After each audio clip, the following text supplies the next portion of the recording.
Hi there, in this video I want to show you how to customize home screen with iOS 18 on the iPhone 15. Let's get started.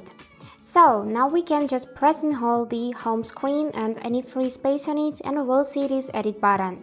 Select it and now select customize.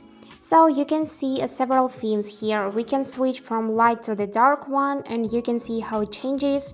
We can set an automatic one and we can also select tinted. So now you can change the color manually just by dragging the sliders, and also you can use this icon to choose the color from the background.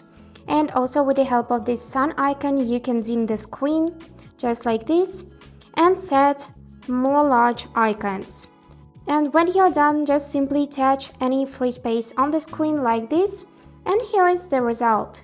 And that's it for today. I hope this video was useful for you, and thank you so much for watching.